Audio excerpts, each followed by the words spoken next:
Hello and welcome to episode 26 of the Large Format Photography Podcast. My name is Simon Forster and I'm joined by Andrew Bartram, and we're welcoming back Wayne Setzer. Hello, Andrew.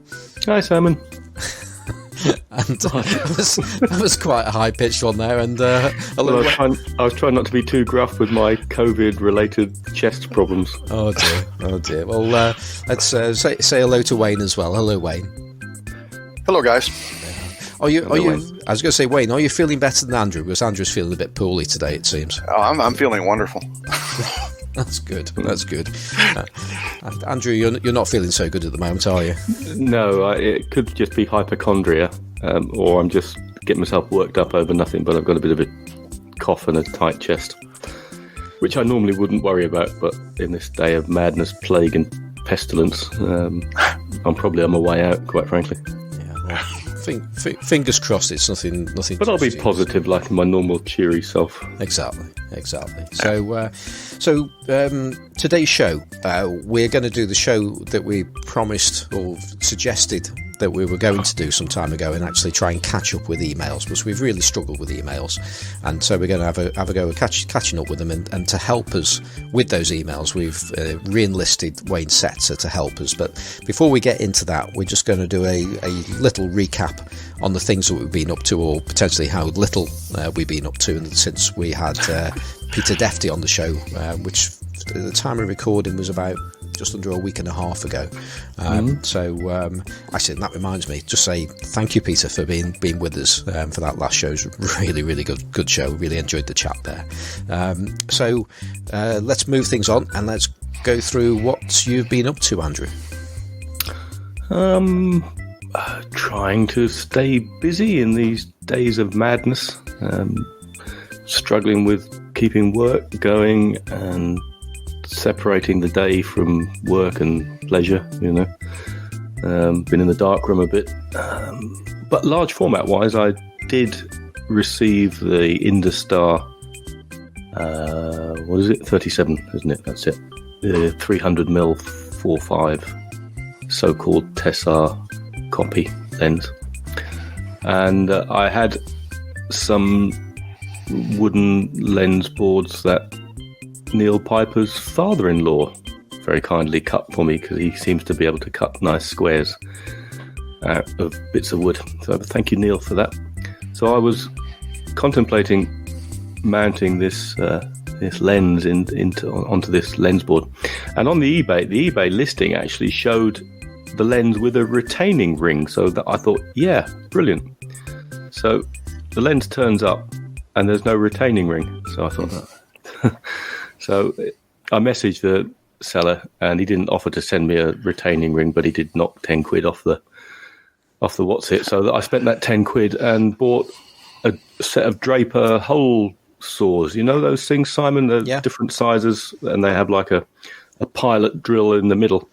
It's the kind of thing you would use for plumbing, for like fitting a kitchen or something like that to get the I wouldn't know about such things, but yeah, if you want to drill a hole. And anyway, so I the thing is, the two sizes were sort of kind of either side of roughly where I calculated this needed to be. So I went with So I went with a slightly smaller one, and it cut a really nice hole. So I was very pleased with it. I had a lovely hole. It's just it was too small. So I thought, well, what do I do now? So I thought, I've got to make the hole bigger. So I went and looked in my garage and found a file with one of those half moon files.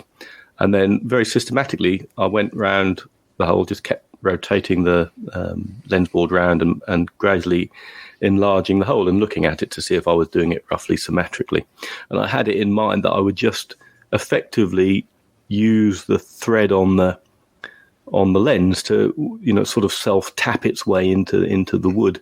Well, that didn't quite work. In the end, I got the hole to just about the right size, and I kind of pushed it over the thread, and it kind of clicked into place, and as if by magic, it was suddenly secured. Right. I did run a little bit of. I've got some medium release thread, not glue. What do they call that Loctite stuff? Thread lock. That's it. Yeah. So I dribbled a bit of that in, but I wasn't sure really whether that would work on a surface that was partly wood and partly metal. But anyway, it's on, and I then pulled it off again before I put the thread lock on and painted it black, and mounted it on the bomb camera. Shone a torch in and saw loads of light leaking where it wasn't sitting flat. So what did I do then? I stuck some foam on the inside and a bit of tape here and there and stopped the light leaks. And then I tried to focus on the church steeple out the back of my window and couldn't. Then I realised that I couldn't stretch the bellows far enough on the bomb camera. So, but I could on the Toyo. So that's a result. Or I just need to now buy an 8x10 camera to fit this lens. Yep. So there. Now, for cutting holes in boards, you found the problem with those hole saws is there's never one the size you need. I use I don't know what its proper name is, but it's a bit in the middle, and then it has a bar going across, and then 2 cutting arms that come down, and they're adjustable. So you can get it to exactly the size you want. Ooh, that sounds good. Yeah, of course, to do it right, you need a drill press or a lathe to put everything in, to hold everything. Yeah, you really could do with getting everything normal. When I say normal, 90 degrees to the... Yeah. Whereas at least with the hole saw, I could kind of just eye it up and get you close. Get it close enough, and it worked well. I was very impressed. In fact, I kept looking at the bit of wood that I took out, and I thought, wow, I need 3 more of these, and I can make like a little toy car or something. It was a perfect little round shape. Lovely. In the end, I threw it out because I couldn't think what to do with it. Yeah. Anyway, so I have a lens. I have it mounted on a lens board, and I can use it on the Toyo. And I was intending to get out in the fens with some Ilford multigrade paper that I'd cut down to size. And I've shot it before around here in this time of the year at ISO 3 and got some quite good results in a pinhole camera. So I was going to just go with that. I know you've got a story to tell on testing paper, Wayne, but I thought, can I go out under these restrictions, even if it's like a mile into the fens, and I didn't feel able to do it in the end because I thought, well, if I break down in the car and I have to call out the AA, or the recovery people, then I'm putting someone else at risk. And so I didn't feel it was I didn't feel socially responsible if I went out. So I stayed at home. Yeah. So that's me. Well, while we've been talking there, I've just been on the internet just trying to find out about these adjustable hole saw things. Yeah. Well, the one that Wayne was talking about. Yeah, exactly. So I like the sound of that. That can be really, really useful. Mm-hmm. I'm just going to drop. But it sounds like it would be hard to do in a handheld drill. You would need a pillar drill or something. I wouldn't even try it on a handheld drill. Well, I would. Yeah. I wouldn't. Well, good luck then. Yeah, exactly. I'm not suggesting I'd do a good job, but I'd certainly give it a go. I've just dropped a link to one in our little chat. Yeah, I heard something ding in the background. I'm just wondering, Wayne, if that looks like the kind of thing that you have, or whether it's. Oh, that's good. Yeah, that looks pretty close anyway. Okay. Yeah. Well, I did see one of those when I was Googling. Mm-hmm. Yeah. Well, we'll put a link to that in the notes so people can understand what we're looking at there. That looks exactly the right thing. So you get your measurements very, very precise, and then obviously just cut it slightly on the small side, and then sand it slightly larger. Job done. Yeah. So I like that. How much is that? Oh, that's 40 quid. I wasn't going to pay 40 quid for. That's why I only spent 10 quid and 2 hours with a file. Exactly. And I had a really sore wrist at the end of it. Yeah, but it was worth. I saved 20 quid. Yeah. And you have that sense of accomplishment now. Well, that sort of does bring things onto me a little bit, and that I've done very little large format since last time. But I've done probably two things. The first one is I repatriated my Toyo. No, we've determined it's Toyo, and I'll be reading an email out to that effect. Yes. Yeah. So I was right first time then. I wouldn't say that. Okay. So I wouldn't go so far as to admit you were right, Simon. Okay?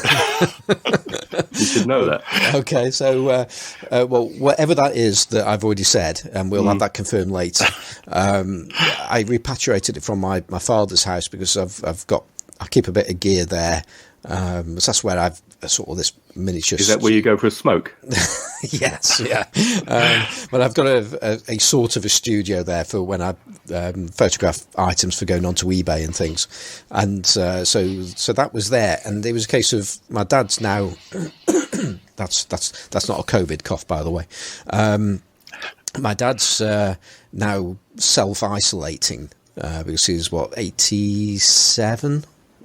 Probably not a good idea for him to be roaming the streets at the moment, and so he's keeping well out of way of things. But around about 10 days ago, or just after the Peter Defty interview, I went up there and I collected a load of gear, and I had the choice of do I pick up the Sinar or do I pick up the Toyo, and it would have made sense to have gone with the Sinar because I already have two boards for it, two lens boards for it, and I've got this. I mentioned it last time. I've got a 75mm Rodenstock lens now, but I decided I wanted to try the Toyo, and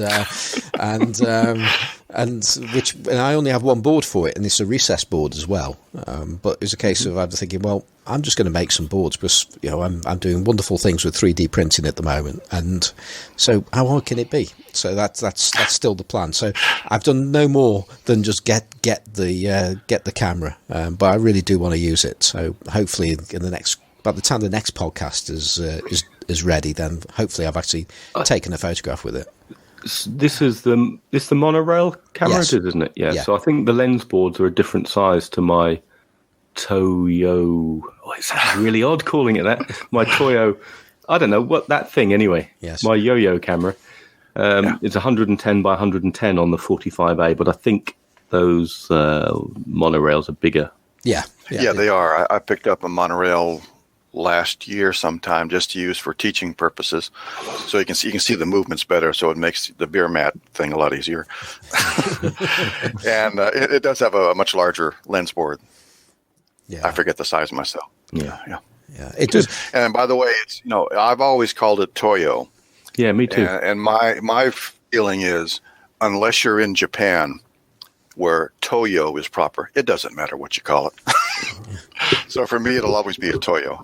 Yeah, but now I can't get yo-yo out of my head, and like Simon, I'm going to be forever stumbling over the pronunciation of it. Yeah. Yeah, it is a pain when that happens, but there you go. So, and I wanted to use the Sinar over the Toyo over the Sinar, because I just like the way that the Toyo feels. So it's a little bit heavier, which isn't a good thing, because I'm looking at. Yeah. Well, I was going to say I want to take it out and use it. Well, at the moment you can't really do that, so it doesn't really matter whether being heavier or not. But I just like the feel of it. So and like a lot of things, if you're happier with your equipment, it doesn't really matter if it's a technically better piece of equipment or not. If you're happier with it, then you're gonna be more comfortable and potentially take better photographs with it.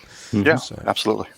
Yeah. So that's that. So I've got the Toyo. Just need to make a couple of boards, and the other large format thing related thing is I've bought another camera.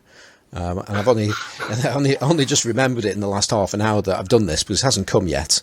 And that's I bought a MPP micropress camera, because it was sitting there on eBay, and it was cheap, and the sum of its parts are less than what I paid for it.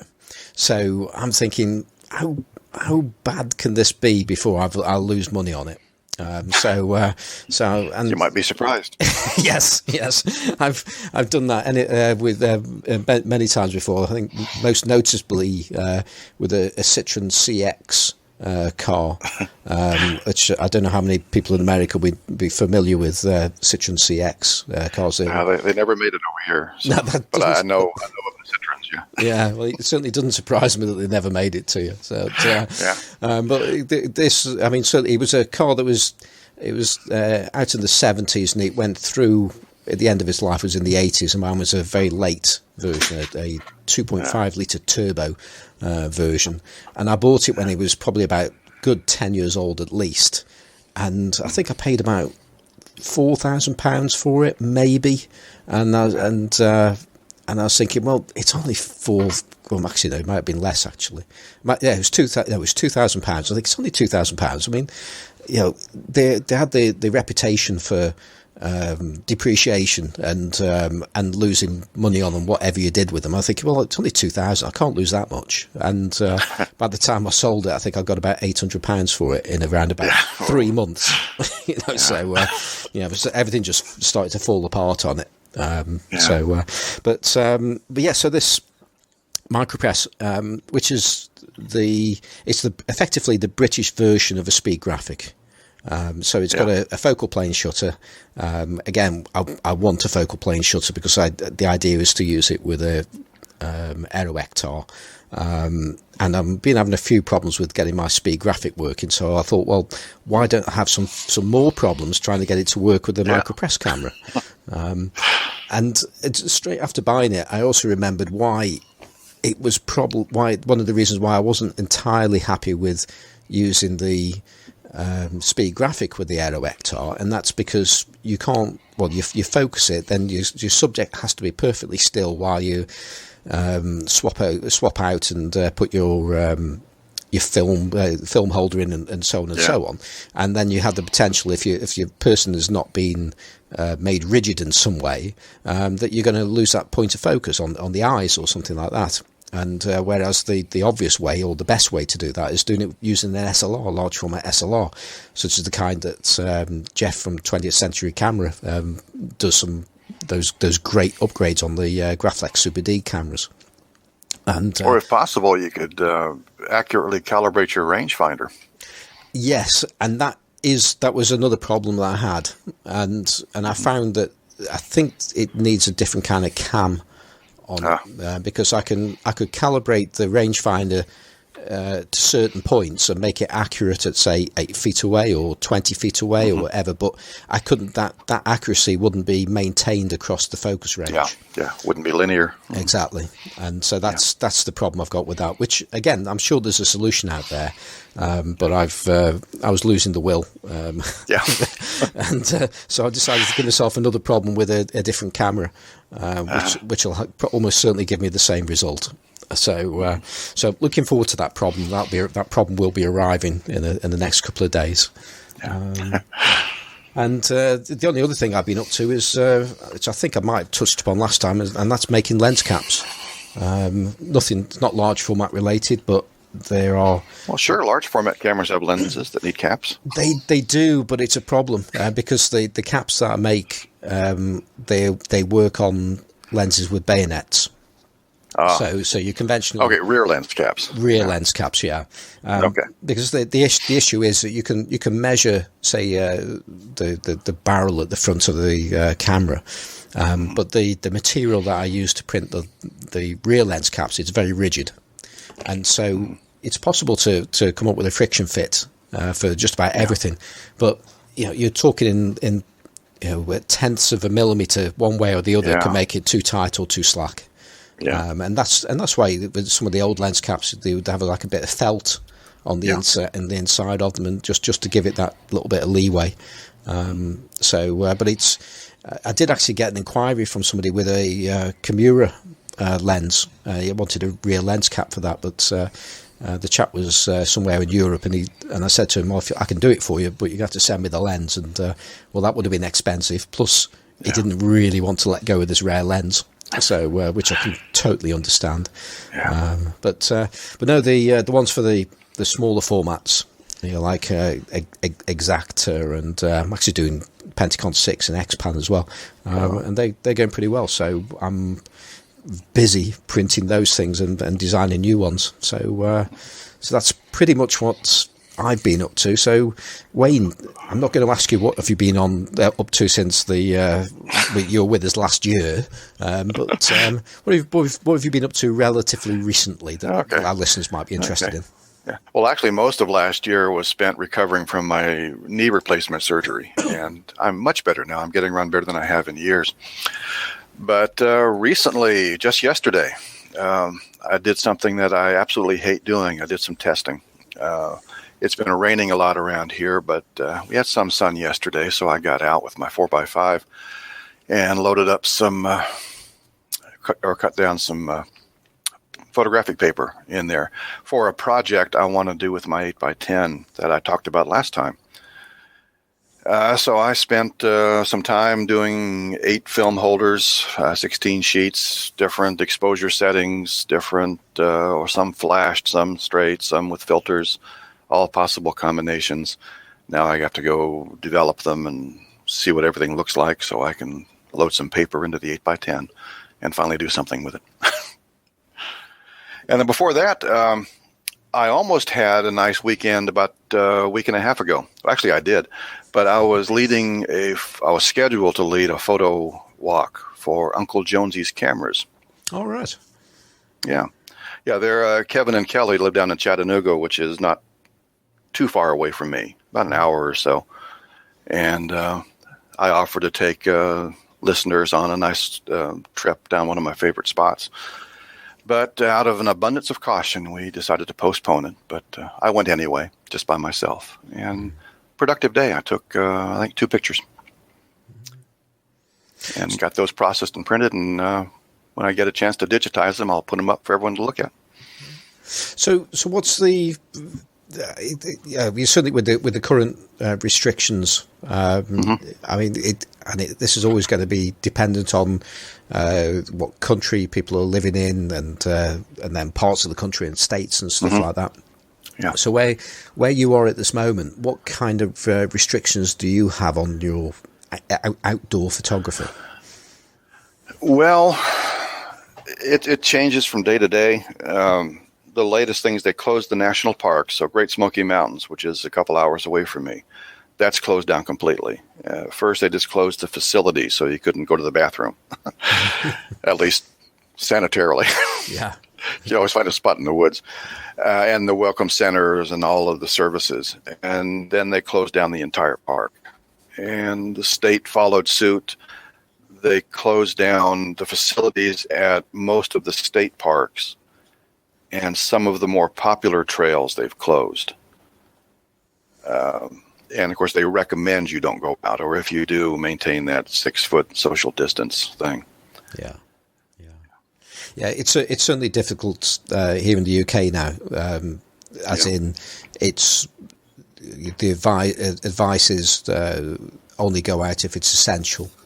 And I really struggle to justify or find a way to describe going out and taking photographs as essential. So that pretty much keeps us locked down. Here they're just suggesting you don't go out unless you have to, but there's no restrictions on it. Yeah. If I wanted to go alongside the road and take pictures, they'll maybe drive by and frown at me, but but there's nothing that says I can't yet. I think seven days ago that was the situation here, and it's been tightened up a little bit since then. So, well, hopefully we'll see the back of this problem in the not too distant future. Hope so. Yeah. So, Andrew, shall we do what we promised to do and have a go at these emails, and then Wayne can help us give some answers, or make up something that sounds right. Yeah. Let me just try and make sure they're in chronological order, because you sent that one through a little while ago. That was 12th of March. This is an easy one. Let's just do this because it just says, from me, dear old Ian Flemming came in. This is probably not the oldest one, but anyway, it's the easiest one to deal with. Ian Flemming, hello Ian, hope you're doing well. Hope the train's okay. He's referring to our interview with Sam Heiser, he of Instant Film, New 55 man who was on a couple of shows ago. Simon, Andrew, Sam, really enjoyed this episode. Thanks, Ian. Excellent. All right. And so there's not really a question there, but I would ask our guest, Wayne, you shot any large format negative positive film? The old Polaroid 55 or similar products, or even the new 55? Well, actually, no. Can you not just make up a different answer? I've never had an interest in instant film. I don't know why. I just never have. Never had a desire to use any Polaroid products at all. Wow. I don't know what's wrong with you two. I wonder that myself sometimes. No, as I've said before, it passed me by for many, many years. All the time I was, shooting film in the 80s, and I've always shot film, never digital, but all the time I was making photographs. Yeah. The whole Polaroid thing, I think I never really got it, and I never really got it until I couldn't get it. Yeah. Well, I had access to it. I worked in a camera store in the late 70s, early 80s, and we sold a ton of that stuff. We had some businesses in the town of Oak Ridge there that I don't know what they used it for, but they'd come in and buy cases of the stuff. And well, if it was the peeler part stuff, it was probably all used for studio exposure shots, wasn't it? But, yeah. And I had never any interest in that. But and I suppose I looked at Polaroid camera, which was a plastic bit of rubbish, basically. Yeah. And the old SX70 cameras, the original SX70s from the 70s, they weren't even a thing I recognised, because I'd never seen one until probably 10 years ago. So I didn't realise that these very high class cameras were out there for integral film, and then I didn't realise how good the peeler part stuff was. Yeah. And so people are using it very creatively in large format. So if you I've seen some nice stuff done with it. I just never had a desire to use it myself. Yeah, I did buy some since Sam came on the show. I bought a couple of boxes of the film Atomic X that goes into the positive negative material, and I've used Atomic X before, and it is a lovely film. So and it's quite reasonably priced, particularly if you live in America, because I paid shipping and then I got stung on bloody import charges as well. So I wasn't terribly happy. But anyway, I've got the film now for when I go all around the country taking pictures, which isn't going to happen soon, is it? No. And I was going to say something else about that instant photography, but I can't remember what it was. Anyway, Sam, thanks for coming on. And Ian, thank you for that email. So moving on, unless you've got anything to add to that debate on instant film, have you, Simon? I haven't, but there's just something that popped into my head, and I can't remember. Because I'm just looking through the emails that we've had, and there was a conversation I just spotted, and I can't remember if I've actually mentioned it or not on the podcast. I've certainly mentioned it on Instagram and on my Instagram, and also in the group.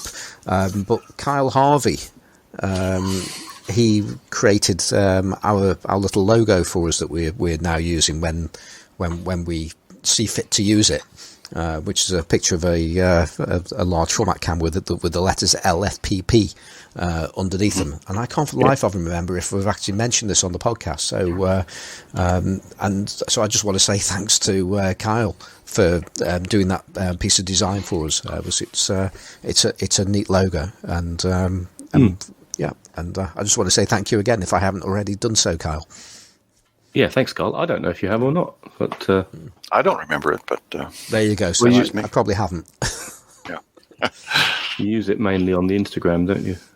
Yeah, well, yeah, which is still not really getting much use out of me, is it really? But yeah, if we do an announcement, then it goes up, and yeah, so it's there when we need it, and it was really nice of Kyle to offer to make it, and then making it. So thank you again, Kyle.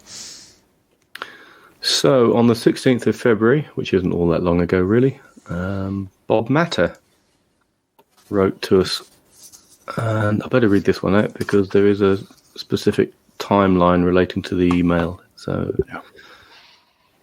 Simon, please make this announcement on the Classic Lenses podcast and Large Format Photography podcast. So I don't know whether you have already announced this. Ages ago. Did you? Yeah. Okay. An exhibit, I think it's still on. Yeah, it's still on. An exhibit of large format salt prints and waxed salt prints from the 1850s by photographer and Egyptologist John Beasley Green is on display at the Art Institute of Chicago. I don't know I wonder if these things are still on or they've been cancelled. Yeah, you probably can't. Well, the photographs are probably in there, but you probably can't see them. Yeah, but you just can't see them there. Through May 25th, 2020. I think in proper English that means it's on display until May the 25th, 2020. Yeah. Additionally, admission to the AIC is free. Not anymore, it's not, because it's locked. It's free for Illinois residents on weekdays.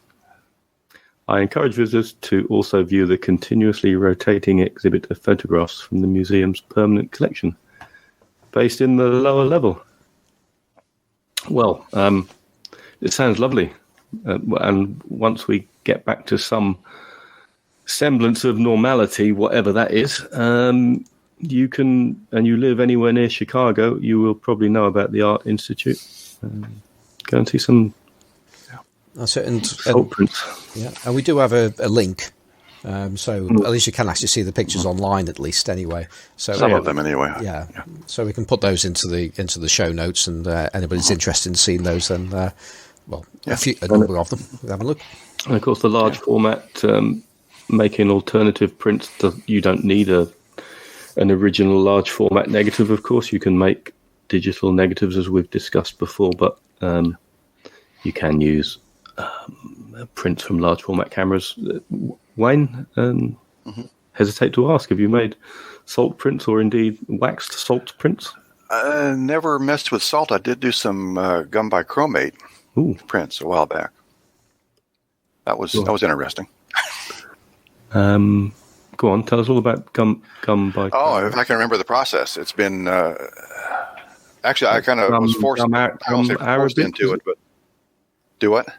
Gum Arabic, is that right? Yeah. But when I went back to school to get my teaching degree quite a while back, they had a student photography contest, and I, of course, entered that and got first place. So I got awarded a independent studies in art class for free.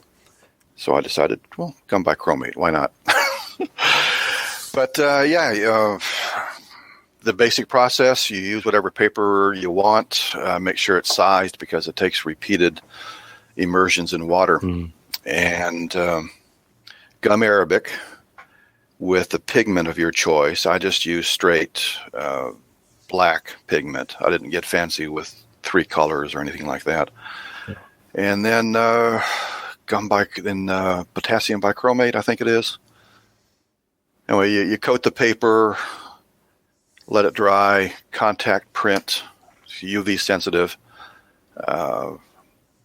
Take it in, you wash it, and the water dissolves away the unexposed material. And you usually end up with not a very dense image. So you recoat it, put the negative back on in perfect registration, hopefully, and repeat the process until you get something with the density you like. That sounds like a load of dickheads. It's very time consuming. Yeah. I do have 2 of them in frames over here on the wall. I'll take a shot of them sometime and post them. So keeping a negative in perfect registration, people use pin registration systems, or they can do, can't they? Where you can just put a pin. Yeah, I didn't get that fancy. I did use pins, but I had like that wasn't a cork board, maybe like foam core or something like that. Yeah. But I put a couple of pins in there that I could put things back into place. Well, that's the same thing, isn't it? And people also combine that process with others, don't they? So they put it, they do like a platinum print or something, and then do. Yeah, and they do multiple colors too. And what's one of the nice things about it, and if I ever really got into it again, I may try it, but even with a black and white negative, you could do a blue pigment in your gum Arabic in the sky area, and a green pigment in what would be grass, so you could selectively color different parts of it. There's too many things to do, isn't there? Yeah. If only we were just stuck at home every day. Yeah. With nothing to do. But now we are. How many people now are stuck at home and they've been wishing that they had all this time, and procrastination now takes over, and you end up. I just get this episode of Netflix watched, or I just make another cup of coffee. Yeah. Well, before we move off of Bob's email here, I don't think I mentioned this last time I was on, but I noticed his closing statement here about the museum's permanent collection. I'm going to take a moment to brag on myself here. This was back in 2001. The Tennessee State Museum purchased one of my photographs for their permanent collection. Yeah. So it's I'm I don't know when or if they ever put it up on display, but they own one of my prints. So how did they come to be aware of it? Or did you shamelessly go and plug it to them? No. They actually, I saw an announcement in the paper. They were sponsoring I think they called it a Best of Tennessee art exhibit and competition, open to all artistic medium, 2D, 3D, anything you wanted to. So just for fun, I entered, I think, 3 images, and one of them won a purchase award, they called it. Wow. Oh, that's cool. And could you describe the image? It's called Yahoo Falls Sunrise. It's on the Flickr page somewhere. But I'm looking at it right here on the wall, as a matter of fact. It's a typical, around here, tall, slender waterfall over on the left-hand side, framed with a rock overhang kind of coming all the way across the top and then down partway in the bottom. Some trees on the right. And this is one I almost didn't take. I love that soft early morning light, before the sun comes up and everything is nice and muted and all kinds of shades of gray. And I spent so much time finding the right spot for the camera. And I was setting it up, ready to load the film and take my meter readings. And all of a sudden the sun came above the horizon. So it just lit up the fog up there. And at first I said, okay, well, that was a wasted morning. But then the more I looked at it, it adds a nice misty look to the background in there. So turned out to be one I really like, one of my favorites now. I'm just on your Flickr page. I'm just trying to spot the photograph now. Okay. So let that be a lesson to listeners out there. If you've ever felt the need to dump on waterfall type pictures, then Yahoo sucks to you, because Wayne has a picture in a permanent collection in a proper gallery. So that's right. Yeah. proper art. And actually, it's not even in Tennessee. It's actually in Kentucky, right across the border. Oh, you can send Mike Gutterman in to look at it. Yeah. It's in the north end of the Big South Fork National River and Recreation Area. While Simon's looking for that, I'll press on then. Just feel free to interrupt if you find his picture and it was Yahoo. I'm looking for the word Yahoo, I take. Is that correct? Try Google. YAHO. Yeah. Try Googling it. Well, no, I've got the Wayne's Flickr page. My clever jokes are wasted on you, aren't they? Completely. Yahoo. Try Googling it. Yeah, I get it now. Yeah. Get it? Yeah, I haven't found the photos though. So okay, good. Right, shall I move on then? Christopher J. May. Christopher J. May. So 25th of February. Are we coming? Are we getting closer to March? I think we are, aren't we? Yeah. So you sent this to me, Simon. Hi, Andrew. Ignore most of this email and check out the bit about Jim Galley. So we read out Christopher's recommendations of Jim on a previous show. So going back down the bottom, there's a bit about Jim Galley. Should have rehearsed this, shouldn't I? Oh, there we go. Meanwhile, I keep forgetting to follow up about Jim Galley. Am I pronouncing his name right, Simon? Galli. Anyway, Jim is a large format photographer out in the Nevada desert that delights in old lenses. His collection includes stuff from nameless meniscus lenses to true aristocrats like Pinkham and Smith visual quality lenses. He hasn't updated his website in a while, Yeah, but there's a wealth of information there. It's available at Tono Power Pictures. Oh dear, I'll just put it in the link in the show notes if you can look that up. I can't go through that great big address. He's also quite active on the large format photography forum and has posted a bunch of stuff there as well. I think he'd be a fun guest on either the Classic Lenses podcast or the LFPP, or both. He's recently retired too, so hopefully would have some free time. So Simon, do you, I haven't checked that out, but got anything to say about that? No, but I found the photograph. What, the waterfall? And I've just put it into our chat, and it's a very nice photograph. And of a waterfall. It is. In an art gallery. Exactly. And it's, a museum, actually. Museum. Yeah. Excellent. Yeah, it deserves to be there. Thank you. Yahoo Falls. Now, is that that looks like a print that you would probably have split grade printed on? Actually, not. This I printed this years ago, and this is before I knew anything about split grade printing. Well, who needs split grade printing then? That's all I'd say. If you get a good negative, you don't. But it's so much easier with split grade, I think. That looks great. Thank you. Oh, just going back to Christopher's email, I can't find it. Yeah. I can't find the message. So you sent it to me on Wednesday, 26th of February. Yeah. 10:27 a.m. Okay. I wonder if I probably didn't send it via the large format. So you haven't checked out Jim's work and invited him onto the Classic Lenses podcast. I've done absolutely none of that. So okay, I'll add him onto our list as someone to check out then. Put him on there, definitely, and we'll take a proper look. Thank you for that. And then you can get excited about Pinkham and Smith visual quality lenses at the same time. Which are never heard of them. Yeah, it's news to me as well. But there are so many. That's the thing about well, you can say that about almost all of these subjects about lenses and things. But I know my way around 35mm very well. Large format less so, and I keep coming across some brands, whether they be old or relatively modern, I've never heard of, and then find out just how wonderful they are. So it's a constant source of discovery. Excellent.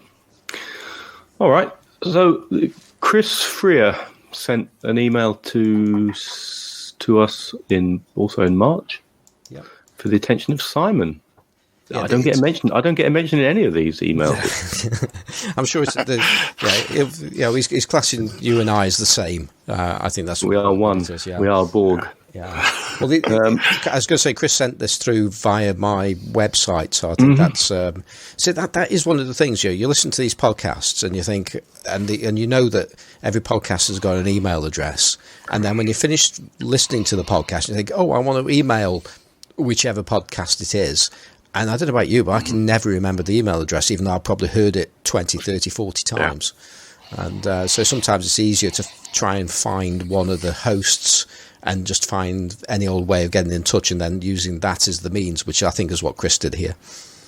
Yeah, so I think what Chris is doing here is kind of introducing himself and sent us some pictures, some nice portraits. So we can go into those in a minute. In fact, what I'll probably end up doing is, as he's gone to the effort of sharing those with us, I'll see if I can drop those into the show notes. Anyway, let me read Chris's email. Chris says, most of my work has to be digital because publications simply only want digital these days. So I guess Chris must be at least earn some of his living from photography. From time to time, I get to use film, mainly 120. But back in 2011, I got bitten by the large format bug when another then local photographer invited me to visit so he could show off his newly acquired MPP 5x4 monorail. I remember it took him half an hour to photograph a padlock on a door because he'd never used the thing before. I think even when you've actually used one of these cameras before, it can still take you half an hour to take a photograph of a padlock quite It's easily. moving quick. Yeah, well, the damn things keep moving, don't they? They don't stand still. Yeah. He compounded things by trying to process the film emulsion side outward in an unconverted round Patterson tank. Oh dear. So what does he mean? He just stuck the film taco style, do they call it, in a tank? Well, without the taco bit. I think he just pops it in the tank. Emulsion side sticking to the outside, or the face. Oh, I see. Yeah, well, but that's what they call. Don't they call taco developing just shoving it in a tube? Don't they? Is it, or what is it then? It's you use like an elastic band, and so you bend it round, so it's like a taco, as if like you're going to fill it with some food, and you do it emulsion side in. Yeah, of course. And exactly the opposite to what this chap did, and then you use an elastic band. And you put up with the fact that you will get some kind of banding mark, because you'll get it on, I know it's on the non-emulsion side, exactly, but you will get some kind of mark on it, because I mean, I've heard mixed results. I haven't tried it myself, but some people. I neither. Yeah, some people it works for them, and some people it doesn't. Oh. So, but that's the taco method, and I think you can get a couple of 2 or 3 sheets into. So, what about these? Yeah. What about these BZ tubes that folks talk about, and people have talked about on here? You know, the tubes. Yeah. Don't they? You don't use rubber bands to those, do you? You just shove them in. Yeah, just one sheet per tube. Yeah, but the tubes are the same, all designed to take the film, aren't they? Whereas a Patterson tank is not designed to take a So what's the difference then? Diameter. The diameter of the tube. I imagine there's going to be like a hard stop and start points for where you put the film to make sure that it sits correctly in the tube. Is there anything in the tube to allow the free flow of developer completely round the negative, or does it just stick to the wall of the tube? Well, I think that's the point. The sheet, the non-emulsion side of the sheet sticks to the wall, then leaving the emulsion side available to whatever be developed. It's in there. Yeah. Okay. Yeah. Then I imagine you're going to have to wash it afterwards to get any anti-halation off of the base. Yeah, that would make sense. Yeah. A lot of people like that method. Okay, good. Never really thought about it, to be honest, because I've never really had to think about it. Yeah. Do you use those tubes, Wayne? I can't remember whether you... No. I use Dip and Dunk for the longest time. But now I use a Combi Plan tank. Oh, that's right. Yeah, I remember you telling us. Anyway, back to Chris's email. I was going to say, just on the subject of Combi Plan, I've got mine working properly now. So good.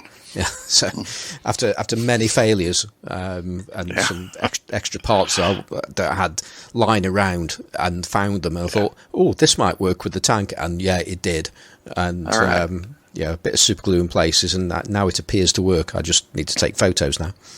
I've been enjoying using the 20th century insert. And the last lot I did was a combination of X-ray, double-sided X-ray film, and FP4 together in Caffenol CL stand development, and both came out really well. There wasn't any mark at all on the X-ray film. Good. So it was excellent. Yeah. I got one of those 20th century reels for 8x10.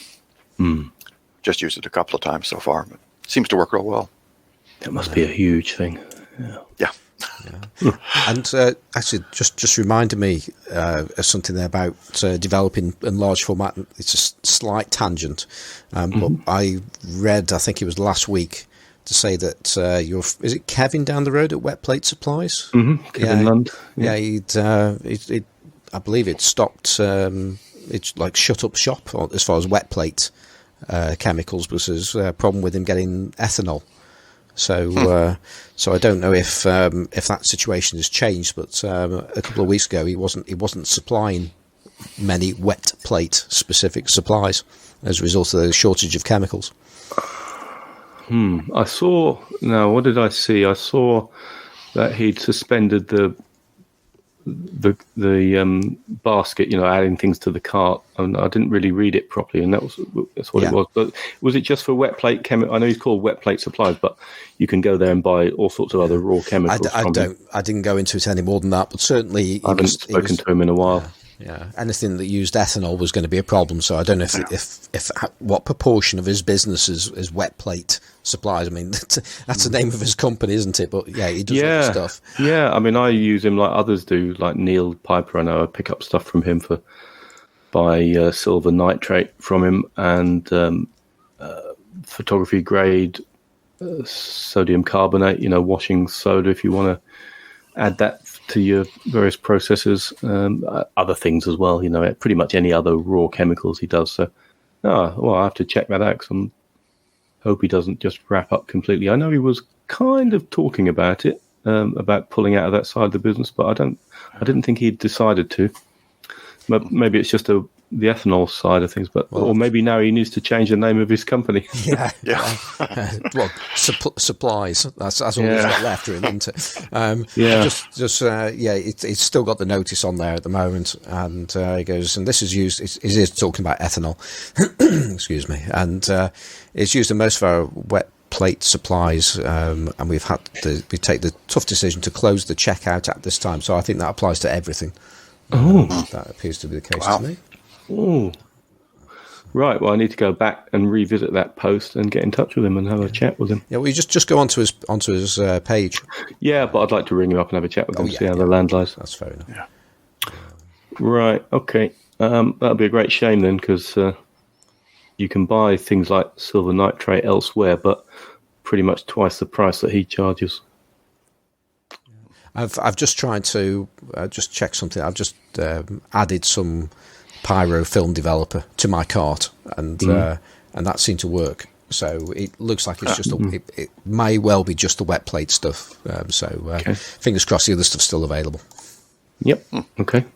So Chris carries on. So he tried to process his film emulsion side outward in an unconverted round Peterson tank.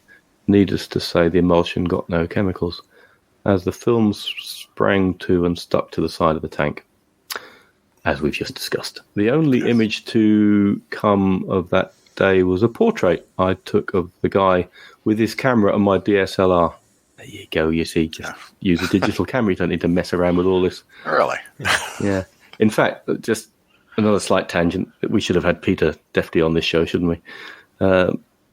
I was watching our Ben Horn on YouTube, and I don't know if any of you have seen Ben Horn's recent or most recent posts on his annual trip to Death Valley. He made I think it was episode 2 I was watching just last week on YouTube, and Ben would set his camera up, his large format Swiss Arca Swiss camera, and he was taking a shot. I think it was early in the morning, just as the sun was coming up, and he was waiting for the sun to illuminate these mountains in the background, and he had some salt flats and a little pool of water or a little stream meandering away. And the next thing you knew, he was just like really despondent, and he was saying, I just forgot how to meter, he said, and I think I've messed up the shots. And he was really depressed. And he actually sang, and it's making me reevaluate this whole shooting film business. Oh, dear. And whether I shouldn't just go to digital. Yeah. I think he calmed down a bit later, but easier with digital. So he says, it took me another 4 years to get my own 5x4, in this case a Calumet CC400 monorail 5x4 Bitsa. I bought the camera from a guy called Terry McGrory in Liverpool, who had it imported from Iris Point Camera Dealer in Clifton, Montana, with the intention of getting into large format photography. But for whatever reason, he quickly lost interest, and I picked up a bargain. But bargain, though, is a relative word, as I was soon to find out. If you're an indoor photographer, a heavy monorail camera like the CC400 is fine, but if you're an outdoor or location photographer, lumping the heavy camera around quickly becomes a chore. Well, I don't necessarily agree. I used a Sinar for a year or so, my first large format camera, and it was a monorail. I quite liked it, but then I wasn't backpacking. I think if you're backpacking, you just work a little closer to the car. Exactly. Yeah, I worked on the principle. I was trying to be Ansel Adams. I didn't set the camera up on the roof of the car, but you get it. I just drove and worked out the back. The dealer on Montana takes lots of identical cameras and makes one or two good ones, hence the Bitzer. The camera came without a lens, but this is where I first discovered the generosity of the large format movement. Now, I think he means the community as opposed to as opposed to the beer mat movement. Something which is absent in mainstream photography. Oh, there's a talking point. I came across a local guy when I still lived in Scotland who had used large format cameras commercially. He had a lens sitting in a cupboard, which he lent me. He also came and dropped off the lens and gave me some tips on how to use the camera. I used it to take the attached portraits. So he met a lovely person who helped. And I think most of the folks who I interact with in the analog photography world are pretty generous, spirited people. Absolutely. Yeah. From what I can see. The young lady, so Chris shares 4 photographs of a lady in overalls with a hat on by some kind of race car, and then a guy with a wheelbarrow doing something I can't see. There you go. It's going to tell me if I read his email properly. The young lady is a local lady who's a part-time race car driver with her Rover MG car. The portrait was taken outdoors using available light with a 5x4 format camera on HP5 film. The second portrait is a local sculptor in his garden using a dry stone walling technique to create a layered stone globe. Good job I haven't got COVID, isn't it? My lungs will be given out by now. About 5 seconds after I made the exposure, the partially complete sculpture collapsed. Sorry, I don't know why I'm laughing. As he hadn't supported each successive layer as it came further out. I need to make that picture bigger because I can't quite see. Anyway, as far as I'm aware, I'm the only person in Lincolnshire doing large format. I doubt it, Chris. You're not actually that far away from me, Chris. So perhaps when things calm down, let's see if we can't get together. He shares. I know how details. he feels, though. Often I think I'm the only one in the area shooting film at all. Yeah. So he's clearly a commercial photographer because he's an NUJ member, which is the National Union of Journalists. So I guess his day job is some kind of photojournalism, and he gets his kicks now from large format photography. And I think anyone who uses large format photography to do environmental portraits, brilliant. Yeah. Do you do many environmental portraits, Wayne? No, I don't do people. Just why did we have you on this show again? I wondered that myself. Maybe I was available. You were cheap. Simon, you've dabbled with a bit of environmental portraiture, haven't you? I've tried. Father? Exactly. Yeah, it's an area. I mean, I like Wayne. I don't do people, but I do want to. And I don't have a great interest in studio photography, but I like the idea behind environmental portrait photography, or just environmental people in their workplace and stuff like that. That is something that really appeals to me, and particularly appeals to me doing that with large format as opposed to any of the other formats. So. I can see myself doing that at some point, but it's just one of those things I've been telling myself I want to do for the last 2 years, maybe 3, and never do. I just one of those things I need to make more of an effort, but at least I've got an excuse for not doing it at the moment. So that's the only reason I'm not doing it right as we speak now, because I'm not allowed out the house. So, but eventually, we've had enough guests on here, I think, who do environmental type portraits, and at some point we'll have the lifeboat project man on as well. So if that's not enough to get you inspired, Alex Purcell shared some that he'd made with an artist down on the Welsh seaside coast a while back now. I think back end of last year with his Intrepid camera. So If you look up Alex Purcell's work, I'm sure you'll see his environmental portraits. So he made some nice images of an artist somewhere down on, I don't know, the Mumbles, Barry Island, or some such Welsh seaside place. So thank you very much, Chris, for that lovely email and introduction. And if there's anybody else out there in Lincolnshire with a large format camera, get in touch with Chris. Or get in touch with me and I'll put you in touch. Yeah, but at the moment you might just have to wait a bit. Yeah. Okay, so moving on, unless you guys have got anything else to say about that. Two more emails. No. So Tom DiCorcia wrote Japanese monorails how do you say that? Just say pronunciation. How do you pronounce pronunciations? Yeah, and health. Dear sirs, there you go. That's much more respectful. Yeah. I happen to be listening to your latest podcast, 24, while in my kitchen in Tokyo, Japan. At least one person here enjoys your podcast. Oh, I'm sure we have lots of Japanese listeners. What you're getting at. As an aside, neither I nor anyone I know here has the coronavirus. Well, I think there's been a few cases recently, Tony, since you in the less than a month since you wrote to us.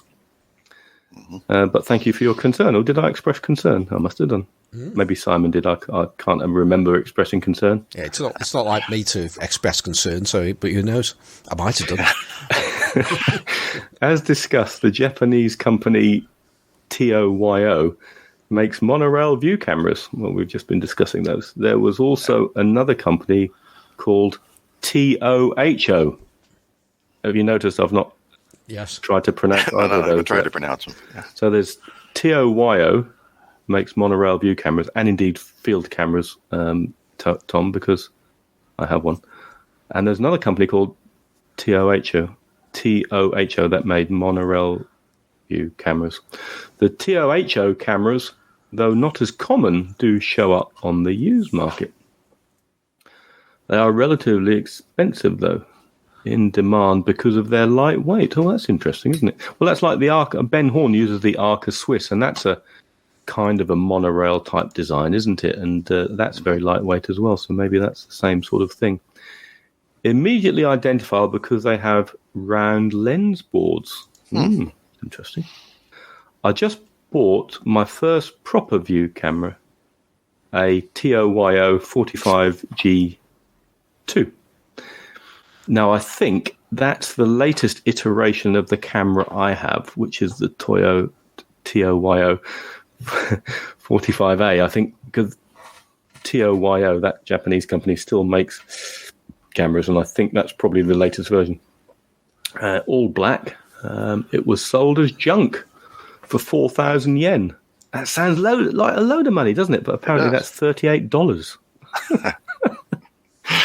But it is in fine condition. Wow, okay. I mean, I never find anything that's sold as junk and it's in fine condition. Yeah.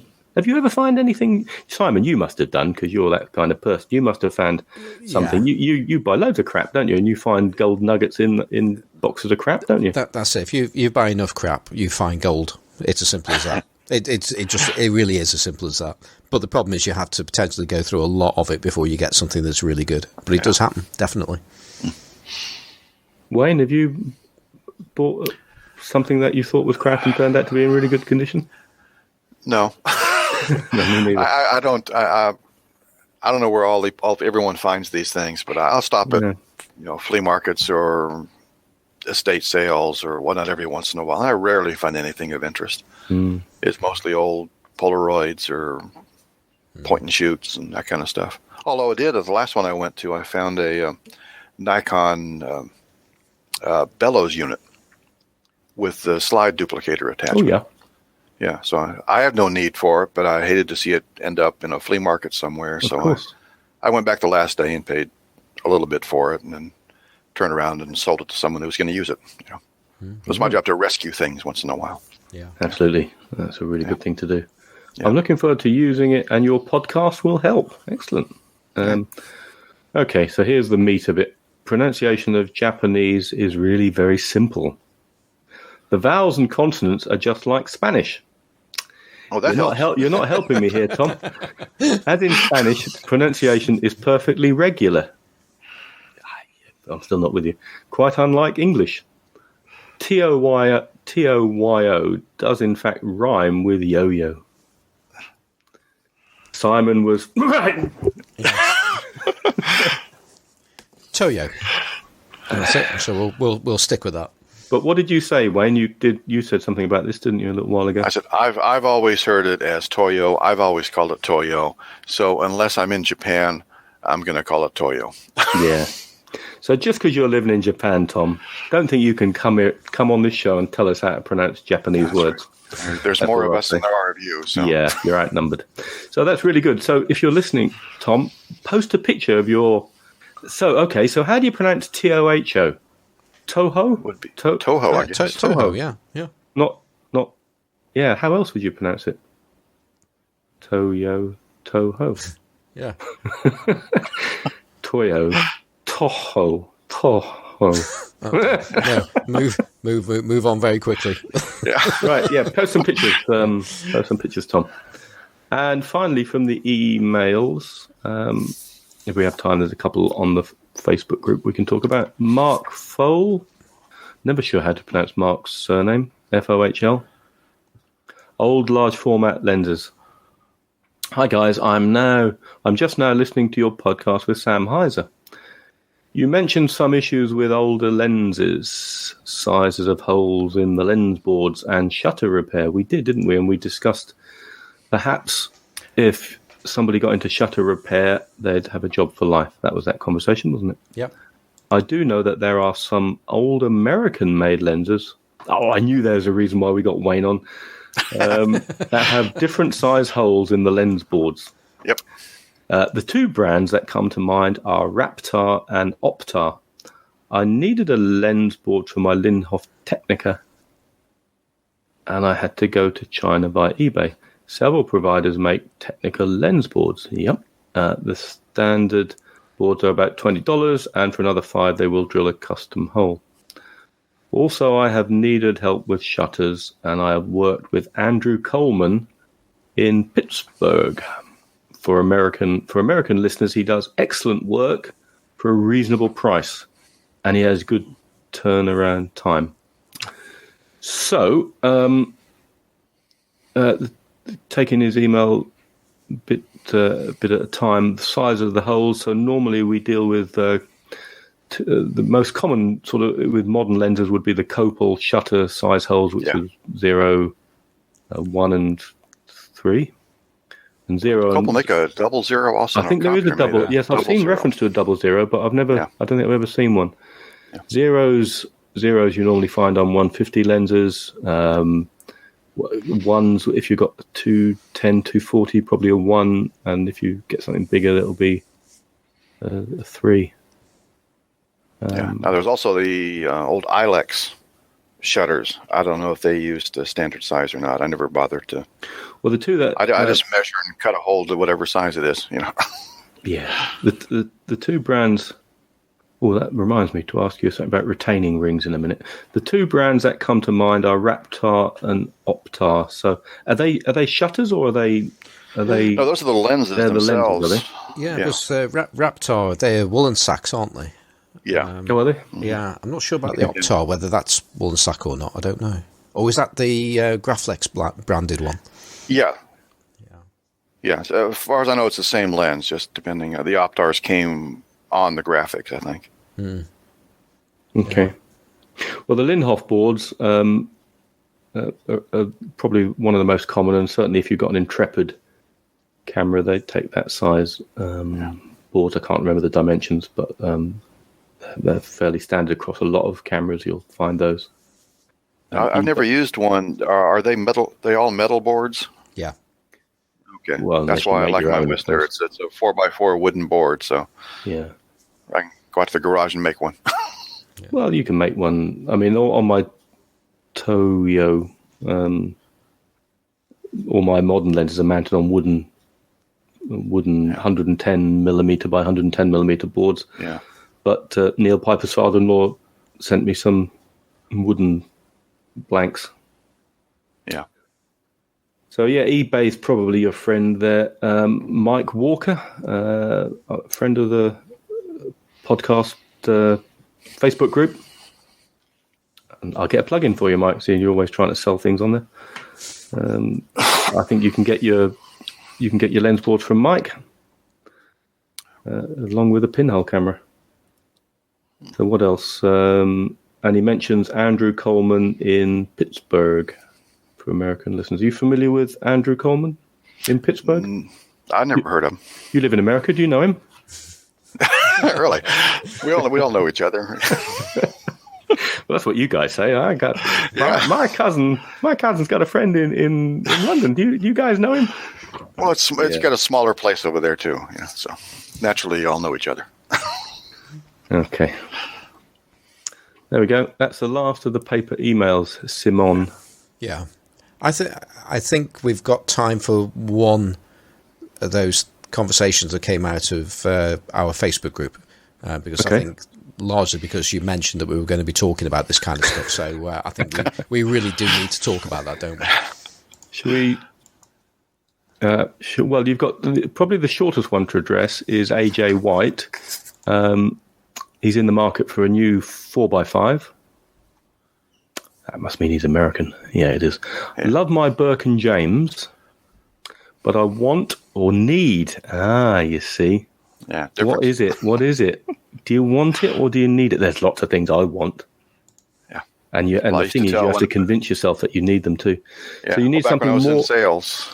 That's what I was always. It doesn't matter if you need this or not. Do you want it? Yeah. So he needs or he wants something more compact for travel. Yeah. Not interested in a rail system. Well, maybe you should. Price range around $500. What's that in the conversion rates these days to UK? Very close, I think. Very close, yeah. Any good recommendations out there? Plus, I know that Intrepid is longer than the 6 to 8 weeks lead time. I'm not sure it is. I think turnaround time for Intrepids is pretty good. So $500, and I guess he's looking for some kind of fold-upable. What's it camera? I've forgotten. My head's gone. Field camera. Field camera. That's it. Yeah. So I mean, my Toyo 45A is. You could pick one up for that or less. However, it's not very light. I forget the weight of it. But Kevin, Kevin? Who's Kevin? Simon, you've felt the weight of it, haven't you? Yeah. Well, we compared weights, didn't we? We held yours and you held mine. Yeah, we handled each other's equipment, and my Meridian was lighter, surprisingly lighter. I expected it to be a fair bit heavier, but no, it was lighter and did a similar kind of thing. But it's a case of the Toyo is a. If I had the choice between the two of them, that would be the direction I would go, despite it being a little bit heavier. As much as but with also in there, which would be lighter, would be any of Steve Lloyd's chroma cameras, of course. Absolutely, and the Intrepid as well. And the Intrepid, I think so either the Intrepid, but AJ, I don't know what your first name is, AJ. Check out Steve Lloyd's chroma cameras because he's got at least a couple of different models now, I think, with his field cameras, hasn't he, Simon? Yeah, well, he's just got the carbon fibre one. It's largely carbon fibre is perhaps a better way of describing it, which I've seen it, and it's lovely. So I think, and that would be certainly within your budget, I think, although you've got shipping to consider. I think it's actually going to be it's going to be a bit more than that, I think. Is it? Yeah, but certainly. But what about his basic chroma then? It would come in under that, wouldn't it? The basic chroma, which is called the Advance. So it's not that basic really. But yeah, that would absolutely come in under budget, and that will be a very good option. Yeah, I've handled one of those, and that's certainly lighter than my Toyo. Yeah. So, check out Steve Lloyd's Chroma cameras, my friend. That's probably... But 22 people have chipped in on that conversation, so within that somewhere, possibly it's been mentioned. Don't know. Actually, that's a point in itself when, say, like 22 people have chipped in on the conversation. There's been... I've noticed this happening a lot, where people are asking... relatively basic questions in our group, because at the end of the day we want to be open to those people that are finding their way in large format photography, and the responses I'm seeing for these questions that people are asking has just been excellent. So what we do need to be able to do, and I'm not clever enough to work this out, but I think you can do it, because I heard the guys on the Homemade Camera podcast talking about this ages ago, is somehow tagging in the Facebook group, tagging subjects into, and people can then can search. So if you wanted to search for homemade lens boards, is there a way of doing it, or do you just search the group? I suppose you just search. Can you just search the group? Yeah, search group. Yeah, I thought there was a way of actually somewhere in here. There's a way of sort of grouping topics together. There may well be, but it means that everybody's got to work in the same kind of way, and that's a bit like herding cats, isn't it? Really, it is. Yeah. But whilst it's good, I mean, it's very frustrating when you've read something, and for the life of you can't quite remember where to go and find it. So I guess you just have to search the group. Yeah, the search function in Facebook, once you're actually in the group, is actually quite good. And you can expand on the search, so you can just look for different. What year was the search made? Who made it? Yeah. Who made the post, and so on. So they can be. The tools aren't that bad actually. If you spend a bit of time on them, then most things you can find. But the point is, people are free to ask questions on there, and they're not being jumped upon. They're like saying, "Well, why didn't you just look on Google or something?" All that kind of nonsense. That's not helpful. That's not, I've seen that before. Just look on Google, but it's not always helpful, is it? No, so other people have recommended a Vista SP. Neil Piper Chroma from Steve Lloyd is surely the best value for money. New, although I don't know what his lead time is at the moment. Steve Lloyd says, thanks, mate. He's not Australian, is he? Standard lead time, depending on the model, is between 8 and 12 weeks. But the current lockdown means I'm having to push that back a bit at the moment. Someone said Intrepid Black Edition. Yeah. I mean, just to elaborate on the case with Steve, I was chatting to him recently, and the reason why that lead time has gone backwards is it literally getting hold of specific parts to finish the camera. I know that he actually has a number of virtually completed cameras ready to go out to his Kickstarter customers, and he's just waiting for a few small pieces to turn up to let them go. But these things are coming in from China and wherever, or even if they're coming in from the UK, they're still originating from somewhere else. So that's really frustrating for Steve, and as well for those customers that have been waiting a while for the camera. Is it? I think it's delaying on the Chromographica tri-plate backs as well, isn't it? Although they've got all the prototypes through, haven't they now? I don't know how long the production's going to be now on those. Yeah, it looks like that seems to be crawling along a little bit at the moment. So that's good news. Yeah, I have my glass plates all ready, which I was going to use on our meetup, but maybe we'll talk about that in a minute. Yeah. But just very quickly on this same question, Greg Obst says, a Bush Pressman Model D. That's what's his name's favourite camera, isn't it? I'm talking about Cameradactyl man. Ethan, yeah. That's what was his first camera, Bush Pressman Model D. 4x5 has front rise, fall, a bed drop, a ridiculous amount of forward and backward tilt in the front. It folds itself into a tiny footprint, smaller than just about anything. Greg says, I throw mine into a padded section inside a messenger bag. The only issues you may run into is the hole size for the lens boards is limited to Copal 0 and 1. No, well, that's fine. That'll cover you for most things. Cover most things. And will not fit the wider lenses diameters like the Schneider Super Angulon f8, but most other lenses are good with it. So that's another good recommendation, but it's, interesting. And one or two people said the Toyo 45A. Simon?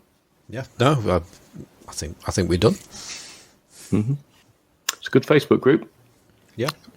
Yep. And there was another one from Svein, wasn't there? Yep. I didn't know whether you wanted to That was the one I was referring to be honest. So, we? Yes, we better do that one. Okay. So Svein says, I'm thinking of going 8x10, even though I can't enlarge the negative. Well, you can do nice contact prints. I just don't want to be left out of all that extra goodness, because bigger is better. As for now, I do not own anything meant for 8x10. Is it about lenses? Oh, I don't. And I would need to get camera, lens, film holder. Yeah, that's a problem, isn't it? Film holders. Yeah. Film developer insert. Basically, he's going to have to splash out a load of money whichever way he goes, isn't he? So I've looked at a few options. I can go old, big, clunky, but even those are so close in price to the Intrepid. So just stopping there a moment. On eBay, there's lots of the quarter plate and half plate. I can never remember which one's closest to 4x5. Half plate is just a little bit bigger than 4x5. And some of them look pretty good deals, and they look lovely, and they're not too much money. Mm. That's a different maybe discussion. I can wait, even though it's so close to I can wait for Joe Van Cleef and Ethan Moses to put up the laser cut kit. Are they planning something that I've missed? I think they are. Okay. But that would have to be half the price of the Intrepid to get my attention. Yeah, well, depending on where you live, Svein, I mean, you're like out in, where are you? Norway, Sweden? One of those. Norway. And I think he always complains that shipping, I don't know whether it's shipping out of Norway is expensive, but maybe shipping to Norway is expensive as well. But certainly I think when he has to send anything, it costs him an arm and a leg. Yeah. So he's looking for something cheap, and it will be much harder to drag around in the woods than the Intrepid. I have a budget of the amount I can sell some, and I can sell some of my gear. Maybe $500 to $700 in total. Is he saying that that's how much money he's going to have to spend? That's what it sounds like. Yeah. Is this just a dream? Yeah, I think so. Yeah, stick to 4x5, mate. There you go. I had to recommend, as a matter of fact. I got the 8x10 several years ago. I rarely use the thing. And do you?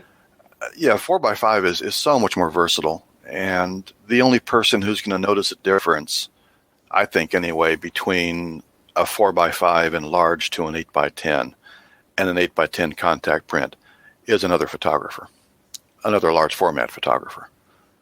Yeah. And when you're out there with the 8x10, it just looks impressive, doesn't it? Oh yeah, it looks cool, but it's got to be worth spending $700 on or more. Yeah, but you're working a lot closer to the car, so you're not going to photograph as much as you would like, probably. I don't know how old Sven is. He may be fit enough to go out in the woods with. He's a youngster. Yeah. Okay. Actually, may not be an issue for him then. Mike Walker does make a valid point, although I suspect there's a bit of self-interest in his post. For that money, you could go pinhole 8x10, which he happens to sell, a new Toyo film holder, which he happens to sell, and a box of film, which he happens to sell. So certainly Mike's pinhole cameras, his Harman Titan cameras are brilliant and lots to be recommended for the way they perform, the fact you can swap out the pinholes and make your own pinhole if you want to. You can put, certainly on the 4.5 version, you can put different lengths of cones in there. He's now working on a 50mm cone for his 4.5, which is super wide. I have the one, what do I have? I have the standard one and the longer one, I think, whatever the size they are. You could go pinhole if you really want to have nice big negatives. And in going into the comments in there as well, he also touches upon 7x5, 5x7, which is that's an interesting size in itself. It is, yeah, and it's one that I'm really quite interested in. If there was something viable on the market, watch your space, probably. Yeah, I think the main reason why that appeals to me is that when I have access to it again, I've got access to a 7x5 and larger. Well, that's the thing, yeah. That's another thing about the 8x10 is, if all you want to do is contact prints and you're happy with that, fine. But if you ever want to do anything else, it's hard to find an 8x10 and larger, and much less find space for it. Yeah. But you're pretty much limited to one output, the 8x10. Whereas a 4x5, I do everything 11x14, and I can go much bigger than that if I wanted to. And while sure an 8x10 contact print is pretty, but I don't know. For me, it just turned out not to be worth the time. And plus, making the contact print is a lot more difficult than making an enlargement. Burning and dodging and contrast control is much harder on that. Yeah. So I know that I remember last year when I went to pick up the 7x5 and larger from Stephen Segersby when he donated it to the Six Towns darkroom. I was standing next to his DeVere enlarger, his DeVere 10x8 enlarger, and it was like standing next to Robbie the Robot from the Forbidden Planet. Yeah, seriously intimidating piece of kit. Yeah. So where the 5x7s are still manageable. The enlargers I've seen for them. Yeah, well, so that'd be a more practical solution, I think. It just fitted in my car, so there you go. There was no way the 8x10 would go in, not a chance. Yeah. Right. So I think we've done enough there. This short show that we were planning is it's moved on a little bit since then, hasn't it, Andrew? But I don't know. I've not been I don't watch the time. You're in charge. Yeah, we were going to attempt to do an hour-long show today, and fail miserably. It's not as long as some shows, so we're not doing too bad. So I think we should start to wind things down, and I think the starting point for doing that, and I can't remember if I did this last time, and that's to say thank you to those people that have donated to the show. Well, you did thank some people. I can't remember who they were, but you did thank some people. Well, that's good. That is good. But you can always thank them again, because thanks is lovely. Well, there's no harm in that, is there? So, no. So let's log on to the Ko-fi page. That's ko-fi.com. And then if you do a search on there for search on there for large format photography podcast, then you will find our page. And let's see. I know. Let's go back to February, just in case I haven't been thanking people, because I'm pretty sure I thanked Gretchen on the 31st of January. But thank you again anyway. And then after that, we had on the 3rd of February, had Sialist. I think I'm pronouncing that correctly. He donated to us, so thank you very much. And he also said enjoy, and we have. Mark Fohl, who we read a letter out just back in February, he said keep up the good work, Simon and Andrew. Then Christopher J. May, really enjoyed the last episode, guys, and that was back on the 29th of Feb, so not sure which episode that was that he enjoyed, but it was a good one, so that's good news. And 11th of March, James Thorpe donated to us as well, so thank you very much, James. So that's those. Have we got any shout-outs this week, Andrew? Not a person, but I've got 2 books to not talk about, but just to shout out, because one I've been meaning to read a long time because it seemed very worthy, and now I've got it. I'm not sure whether I want to read it or not, but actually there's a lot of pictures in it and a lot of words, but so it's Ways of Seeing. It's a classic in these sort of, photo art books. Ways of Seeing by John Berger, Bergr. So it's about comparing art with photography and looking at different genres, and it's a book I've been meaning to buy for a long time, and I picked it up pretty cheaply through World of Books or something. So I got that to read. And the other one, which I'm looking forward to reading a bit more, is Dialogue with Photography by Paul Hill and Thomas Cooper. Now, this was recommended by somebody recently on our show. Apologies, I've forgotten who it was. But basically, it's interviews with Paul Strand, Man Ray, Cecil Beaton, Jacques Henry Latigue, Brassai, André Kurtzes, George Roger, Henri Cartier-Bresson, Robert Doisneau, Herbert Bayer, and loads of others. Wynne Bullock, Minor White, Ansel Adams. So shout out for those two books. They're my lockdown readings, Dialogue with Photography and Ways of Seeing. Okay. And Wayne, have you got any shout-outs? On the topic of books, unfortunately they're in a different room in the house here, so I can't look through what I have. But one comes to mind in particular that I always enjoy, and that's Photographers on Photography. It was compiled by, I think it was Jeffrey Lyons. It's published in 1966. It's a collection of articles and essays on photography, much like the dialogue one you just mentioned. Goes back actually into the late 1800s with a couple of them. It's just a fascinating read. That was back during the time of the pictorialist versus F-64 group. So a lot of that kind of discussion going on in some of the articles. So that's one of my favorites. Always a good book to read. A podcast I'd like to recommend, actually. Not strictly on photography, although he does often discuss photography. It's Jeffrey Saddoris, Jeffery Saddoris. He actually does 3 different podcasts, process-driven, iterations, and in between, but he has a feed that gives you all of them, simply called Everything.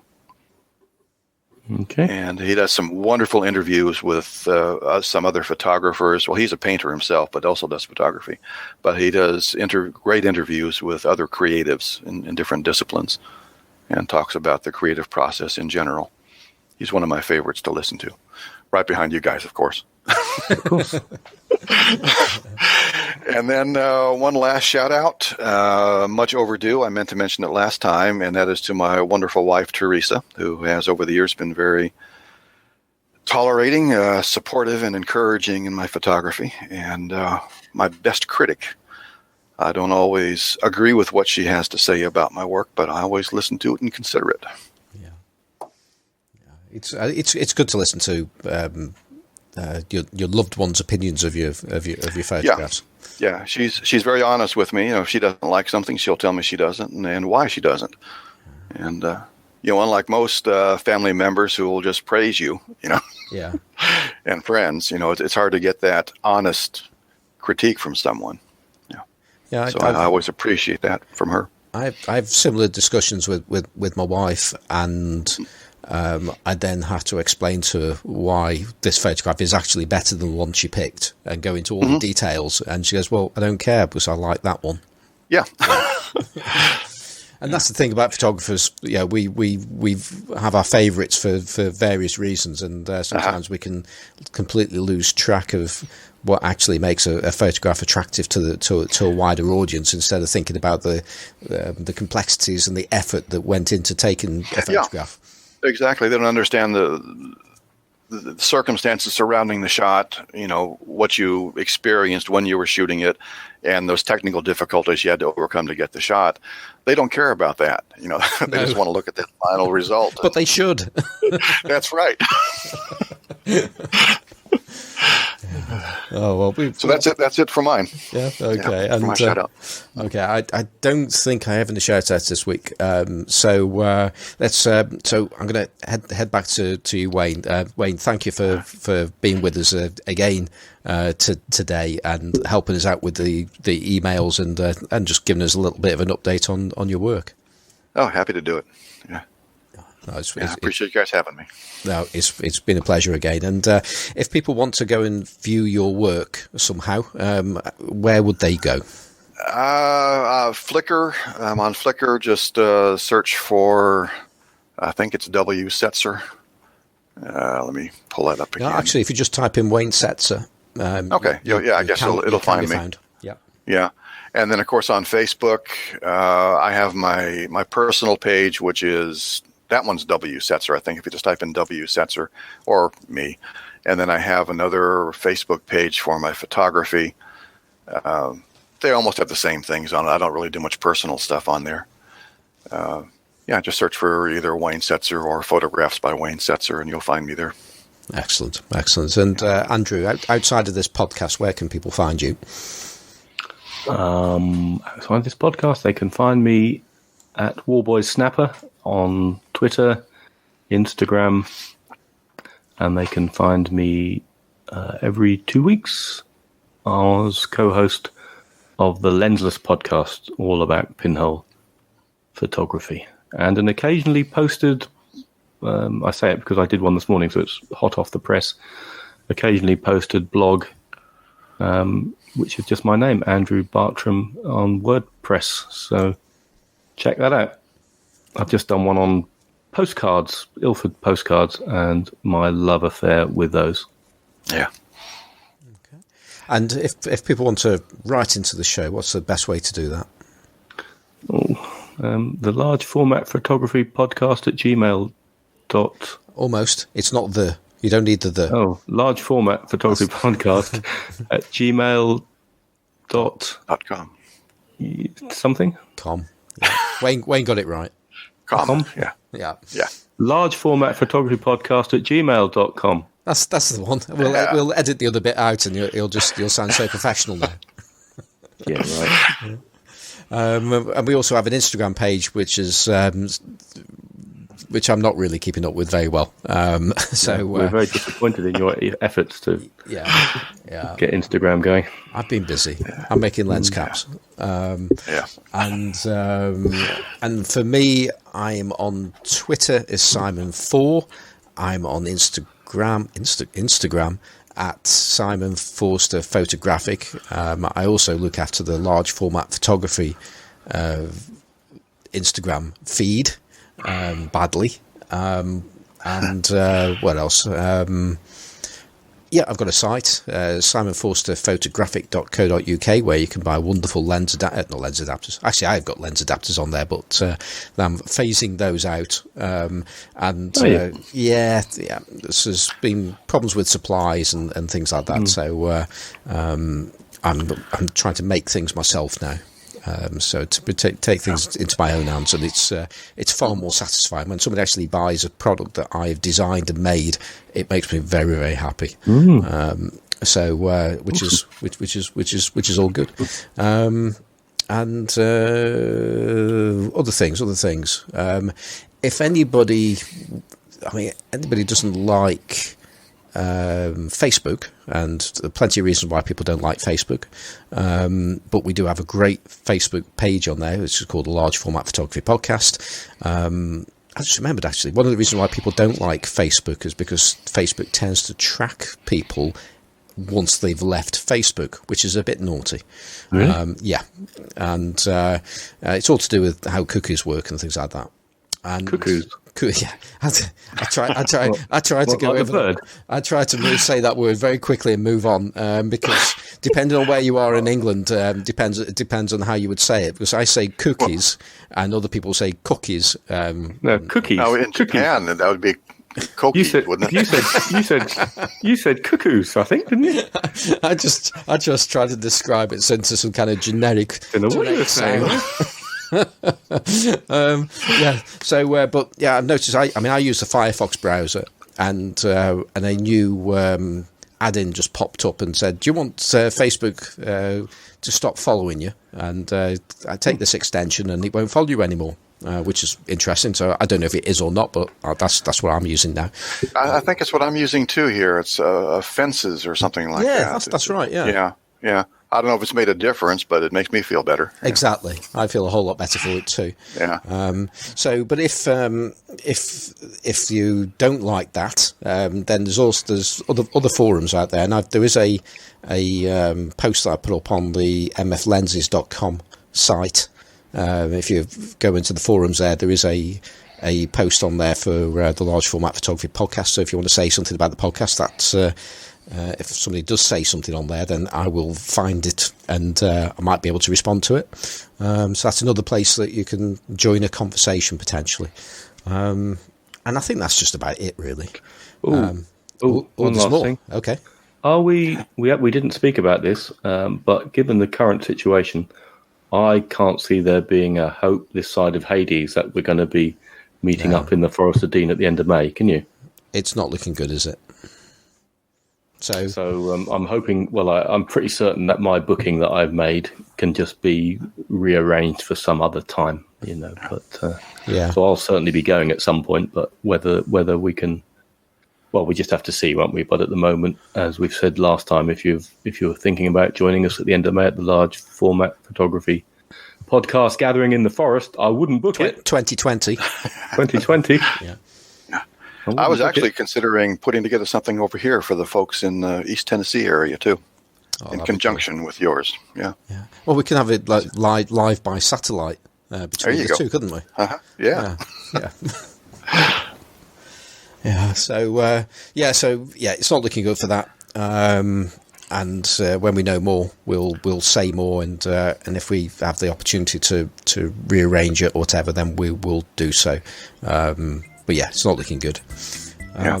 Okay, so that's it for this week. Thank you again, Wayne. It's been great to have you. Oh, thank you. Yeah, thanks, Wayne. That's it. So just leaves me to say thanks to Kevin MacLeod of Incompetech.com for our theme music, which is Two Finger Johnny. And that's just about it. So fingers crossed we'll be back in probably 2 weeks, maybe. See what happens. So I hope you enjoyed this show, and that's it. So goodbye. Bye. Goodbye. Stay healthy, Simon and Andrew. Andrew, yeah. Get over that. I forgot who it was. I had the cough there for a minute.